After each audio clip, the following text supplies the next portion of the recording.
A ver, siendo las 12:08 del día, señores, muchísimas gracias por acompañarnos y para escribirnos en las redes sociales. De verdad que está bastante divertido lo que la gente nos está escribiendo. Gracias por escribirme, también por interno. Por supuesto, los acompaño hasta la 1 de la tarde y quiero agradecer, por supuesto, a RPP por tener la gentileza de poderme permitir conducir este programa hoy domingo. A ver, señores, hoy, en este momento toco un tema también que es importantísimo, que, digamos, lo hablemos, lo conversemos a menudo. A ver, a 9 meses del estado de emergencia, se han, digamos, lamentablemente nuestra salud mental se ha visto, pues, definitivamente mellada, ¿no? Mellada, golpeada, ¿no? El confinamiento, por supuesto, ha generado cuadros de estrés, de ansiedad, de ira incluso en algunos casos. Y ustedes, los que creo que los que más han sufrido, aunque muchos digan que no lo puedan percibir, los que más han sufrido, creo yo, han sido los niños, los adolescentes. Porque en todo caso, ustedes y yo hemos tenido una niñez donde podíamos salir a la calle, podíamos jugar en la pista, podíamos jugar en el parque, socializar con nuestros amigos, ¿no? Antes, digamos que hacer amigos o nuestra vida transcurría en la calle. Ahora, en medio de la pandemia, eso es bastante complicado, ¿no? Los niños han estado encerrados o confinados durante meses, sin poder conversar con sus amigos, ¿no? Y hacerlo vía Zoom es bastante complicado. Imagínense permanecer horas y horas frente a una pantalla tratando de aprender. ¿Cómo creen que se sienten nuestros hijos? Bueno, para hablar sobre este tema, justamente hemos invitado a la doctora Wendy Anticona, médico psiquiatra de niños y adolescentes del Instituto Nacional de Salud Mental Honorio Delgado, a quien le doy la bienvenida desde ya. Muy buenos días, ¿cómo está, doctora? ¿Qué tal, Cristian? Muy buenos días. ¿Se me escucha bien? Sí, perfectamente, perfectamente. Doctora Anticona, un tema bastante complicado, ¿no? Porque hay justamente lo que estaba comentando hace unos minutos. Usted y yo... Totalmente de acuerdo crecimos, contigo. digamos, y seguramente nuestros oyentes, digamos que crecimos en los 80, en los 90, somos esa generación que digamos, crecimos en las calles, hicimos amigos en la calle, jugábamos en la calle, nos enamoramos en la calle, ¿no es cierto? Y socializábamos, algo tan importante, socializar. Ahora, con la pandemia, muchos niños han estado confinados durante meses, ¿no? Y eso ha generado cuadros de estrés y de ansiedad. ¿Cómo podemos hacer los padres para empezar a tratar estos temas en casa? ¿Y cómo reconocerlos, además?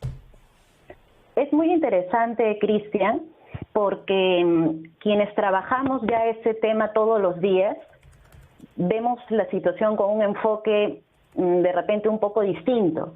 No es tanto el confinamiento en sí, que obviamente tiene sus consecuencias, sino principalmente es un tema de este confinamiento, cómo está afectando, dependiendo de qué tipo de familia estamos hablando. Y cuando digo qué tipo de familia, me refiero sobre todo a los padres. Por ejemplo, no todo es malo tampoco. Esta pandemia, este confinamiento, primero empezaré con lo positivo y después ya con lo más extenso que son las desventajas, ¿no? Hay padres, Cristian, que son padres cuidadosos, amorosos, les gusta jugar con sus hijos, pero lamentablemente antes de la pandemia eran padres y madres que iban a la casa prácticamente a dormir, ¿no? Por un tema laboral, por un tema económico, claro. Bueno. Entonces, en esos casos, y me refiero sobre todo más que adolescentes de niños, se ha visto, al menos en las atenciones que nosotros tenemos, que no son pocas, que muchas veces los cuadros que estos niños presentaban de problemas emocionales o de conducta han mejorado. ¿Por qué? Porque estaban los padres o están los padres en casa.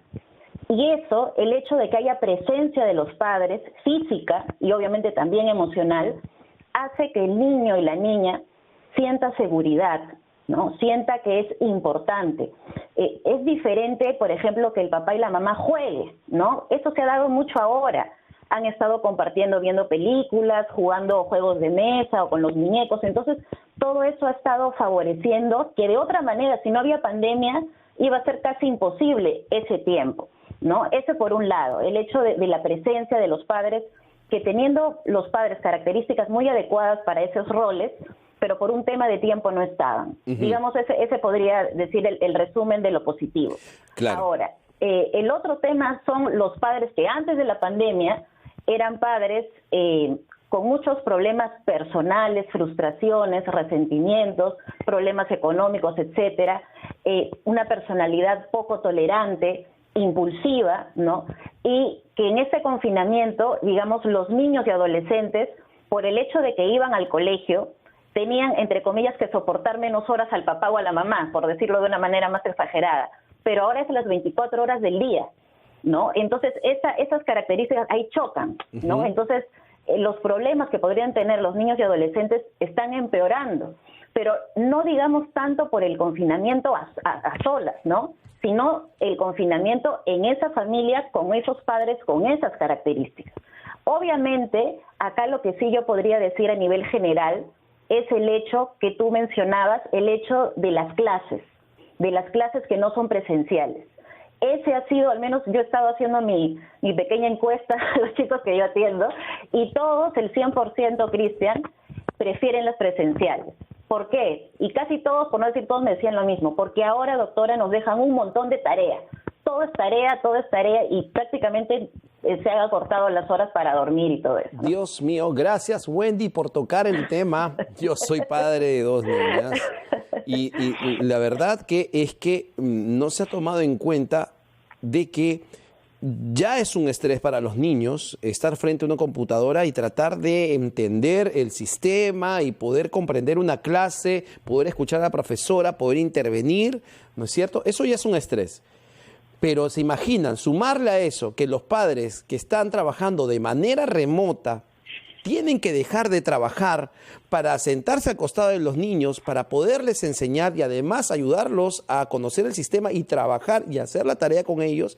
Al final los padres se terminan convirtiendo también en profesores, porque las tareas las tienen que hacer los profesores, y eso de verdad ha generado un choque incluso entre los niños y los padres. Y de eso y más me gustaría, por favor, poder conversar contigo, Wendy, en la siguiente bloque, ¿te parece? Excelente. Perfecto, entonces estamos con Wendy Anticona, médico psiquiatra de niños y adolescentes. ¿Qué efectos podría haber producido el largo confinamiento en la salud mental? Llámanos al 212-4100 y al 212-7165.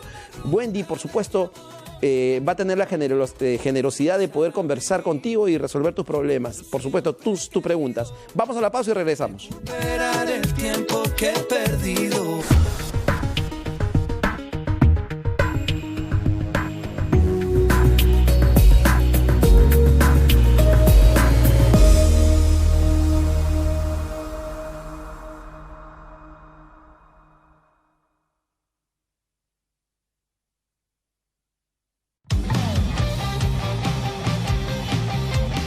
Se ha dado la disposición de que la policía intervenga sin el uso de armas letales. Si una investigación conduce a que se usó arma letal, ¿ahí quién sería el responsable? Bueno, evidentemente, esclarecidas las responsabilidades, tiene que haber sanciones. ¿Qué va a hacer el Estado para recuperar el control de las vías que están bloqueadas en este momento? Propios ciudadanos o grupos de personas que han tomado las carreteras, las liberen de manera voluntaria, porque ellos están infringiendo la ley. Pero no podemos pues secuestrar, ese es un secuestro de vehículos, de personas, y además interferir con el libre tránsito. El Ejecutivo ya tiene lista una demanda de inconstitucionalidad por la ley de los fondos de la ONP. No se ha logrado convencer con los argumentos que hemos planteado, entonces la vía institucional para hacerlo, porque ya este proyecto ha sido aprobado por insistencia, es el Tribunal Constitucional. Descubrir el antiguo Perú, acercándonos a las culturas, los rituales y los mitos de nuestro pasado. Muy pronto, el Museo Larco estrena 3 miniseries, 28 nuevos episodios para que disfrutes en casa. Descubre el antiguo Perú con el Museo Larco.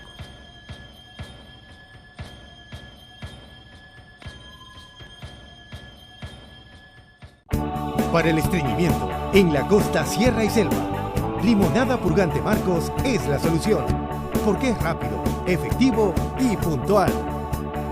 Un producto de Laboratorios Marcos. Confianza de siempre. Navidad es compartir. Con tu ayuda podremos colaborar con las ollas comunes. Dona alimentos no perecibles y o artículos para cocina. Te esperamos en Cáritas, Girón Chancay 282, Cercado de Lima. También puedes realizar un aporte económico yapeando al 932 41 11 26. Navidad es compartir. Organizada por Cáritas Lima con el apoyo de RPP. Al final del día, todos los peruanos queremos saber qué pasó en el país y el mundo. Nosotros te lo contamos con informes, enlaces y entrevistas en vivo.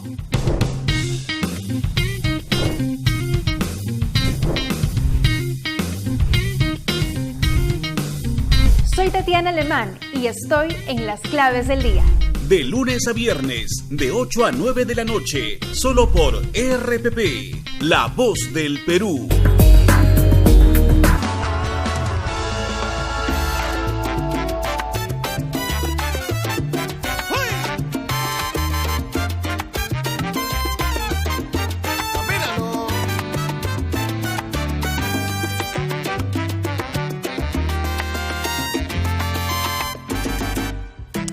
A ver, siendo las 12:20 del día, 12:20 del día, regresamos aquí, por supuesto, en RPP, La Voz del Perú. Estamos aquí en Siempre en Casa, por supuesto. Estamos hablando sobre un tema más que importante. Estamos hablando sobre la salud mental de nuestros niños y adolescentes en medio de este estado de emergencia, porque hay que recordar que nuestros niños y adolescentes han estado largo tiempo confinados en nuestras casas.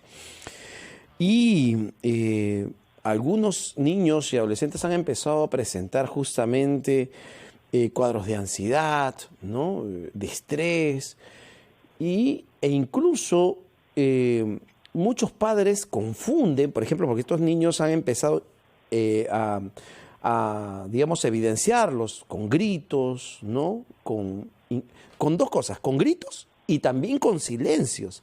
Y algunos padres piensan que eso es una malcriadez, pero tal vez lo que está ocurriendo en casa, señores, por favor escúchenme, lo que está ocurriendo tal vez en casa es un cuadro de estrés y de ansiedad y no lo estás identificando. Y es por eso que hemos invitado hoy día, justamente para conversar del tema, a la doctora Wendy Anticona, médico psiquiatra de niños y adolescentes del Instituto Nacional de Salud Mental Honorio Delgado y Onoguchi. Así que, bueno, Wendy, ¿estás allí, doctora? Sí, acá estoy, Cristian.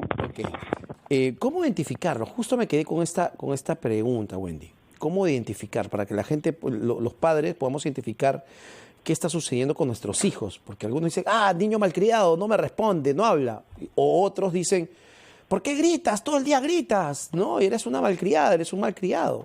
Pero tal vez lo que están haciendo estos niños y adolescentes es dar señales que algo está sucediendo. Es muy interesante y gracias por la pregunta, Cristian. Es muy frecuente que cuando nosotros atendemos a niños y adolescentes, la mayoría de las veces descubrimos que también un trastorno mental tienen su padre o su madre, o quienes hacen la función de eso, ¿no? Eso es muy frecuente. Entonces yo recomendaría en primer lugar que esa pregunta se la haga uno mismo, el adulto, ¿no? ¿Qué está pasando conmigo, no? ¿Por qué le grito tanto? ¿Por qué no le tengo paciencia? ¿Por qué? O sea, primero es eso, tener que ver en mí lo que hay, ¿no? Porque muchas veces los niños son simplemente reactivos, reaccionan. Yo le grito, él me grita, yo le pego, tú me pegas. Pero basta que de repente el adulto empiece a cambiar y el niño, digamos, ahí se regula. Entonces, eso es lo primero. ¿no? Lo primero que yo pediría es que los padres y las madres, o quienes hagan el rol de ellos, sientan y vean si realmente su salud mental es la mejor, la adecuada o no. Eso es lo primero, porque de nada sirve que yo atienda al niño o al adolescente y el padre o madre está sin tratamiento. De verdad, Cristian, no avanzamos nada. Entonces, eso es lo primero. Ahora, lo segundo, ¿cuándo yo puedo ya decir que hay un trastorno? Trastorno, por si acaso, a veces se cree que trastorno es loco, raro. No. Trastorno, desde el punto de vista médico, es algo que altera la vida diaria, ¿no? Que altera mi vida diaria que yo siempre la llevaba, ¿no? O que me trae un malestar muy intenso. Si de repente yo iba o participaba virtualmente todos los días de mis clases del colegio y ahora por algún motivo emocional o conductual ya no estoy participando, solamente lo hago 2 veces por semana, ha habido una alteración en mi vida diaria, ¿no? Entonces, eso es lo primero. Cuando un comportamiento, cuando una emoción o cuando un pensamiento del niño o adolescente empieza a alterar su vida diaria, ese es un signo de que podría estar habiendo un trastorno de cualquier tipo, un trastorno de ansiedad, un trastorno depresivo, un trastorno psicótico, un trastorno de conducta alimentaria. Eso ya lo verá el médico psiquiatra. Pero lo que tenemos que ver es cuando ya algo no está siendo como siempre. Su sueño, su forma de alimentarse, su forma de relacionarse con los demás, su forma de jugar, su forma de estudiar, etcétera, etcétera. Ya no es el mismo de siempre. Eso es lo primero. O lo otro es cuando alguna emoción, pensamiento, conducta le empieza a traer demasiado malestar a la persona. Por ejemplo, ¿no? Conductas cuando son, por ejemplo, cuadros obsesivo-compulsivos, ¿no? El hecho de lavarse a cada rato las manos. De repente nadie se ha dado cuenta, pero eso le empieza a causar mucha angustia, mucho malestar al adolescente o al niño, ¿no? Entonces, esas dos serían, Cristian, esas dos señales para ya uno sospechar que se está tratando de un trastorno. Quiere decir que ya está alterando la vida diaria de esa persona o que está causando un malestar intenso, o lo que es más frecuente, las dos juntas. Claro que sí. Le voy a pedir justamente a todos nuestros oyentes que ya empezamos a abrir líneas. Señores, abrimos líneas. Llámenos al 212-4100 y al 212-7165. Repito, 212-4100 y al 212-7165.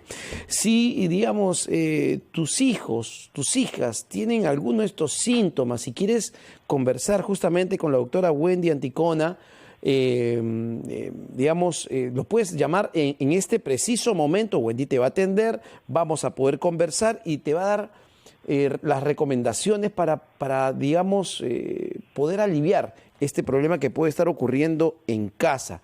Así que abrimos líneas, ya lo saben. Ahora, Wendy, un tema importante también es que, bueno, claro, hemos hablado cuando el niño grita, cuando el niño muestra, digamos, algún tipo de síntoma, pero ¿qué sucede cuando de un momento a otro el niño deja de hablar? O el adolescente deja de hablar y se convierte en totalmente antisocial, incluso dentro de la casa. Excelente, Cristian, porque la verdad, tú has dicho una pregunta clave. Todo lo anterior que hemos hablado, ¿no? Es lo que se llaman las conductas externalizantes, todo lo que es externo, para afuera, lo que los demás lo pueden ver. Pero lo que acabas de comentar ahorita es lo internalizante, lo que solamente la propia persona puede saber. Entonces, lamentablemente, Cristian, ¿qué sucede? Que la mayoría de padres o madres acuden al especialista o los profesores le dicen, vaya, llévelo a un psiquiatra, cuando son temas visibles. Pero lo otro, Cristian, lamentablemente, como no molesta, disculpando la expresión, como no molesta a nadie, lo dejamos ahí, ¿no? Y eso es una bomba de tiempo porque hay un tema que es muy sensible, que por ejemplo son los suicidios en adolescentes, ¿no? Entonces muchas veces son casos depresivos, ansiosos, psicóticos, son casos graves y peligrosos, riesgosos. Yo no lo digo para asustar, sino porque a veces no tomamos cuidado de eso y creemos, y eso es la clásica, es la adolescencia, es la adolescencia. Y con la adolescencia ya están empezando cuadros bastante severos muchas veces. Entonces, eso hay que tener muchísimo cuidado, hay que buscar atención también. Correcto. Wendy, empezamos con nuestra primera llamada. Nos está llamando Eloisa de Trujillo. ¿Cómo estás? Muy buenos días. ¿Cómo estás, Eloisa? Bienvenida. Te escucha Wendy. Encantadísima. Estoy escuchando el programa de la comida, qué rica comida, el tipo de salsas, y que el Papá Noel no fue. Bueno, todo depende del Papá Noel, cuántas familias hay, porque todas las familias son incontables y todos ellos son Papá Noel, ¿no es cierto? Ay, qué lindos temas que están tratando de verdad. Soy una abuela, soy una señora de 68 años y tengo un problema. Tengo una nieta que tiene 14 años, ¿ya? Entonces, ¿qué pasa? Estamos en el tema de que cómo debe vestirse, si debe maquillarse, no debe maquillarse, tener amigos, cómo tiene que ser su amigo. Y me sorprendió cuando le digo, ¿y qué es del sexo? ¿Cómo lo ves del sexo? Me dice, tienes que llevar virgen al matrimonio, le digo yo como abuela, ¿no? Entonces ella me dice, ese es machismo, me dicen, abuela, eso es machismo, ¿cómo me vas a estar diciendo eso? ¿Ya?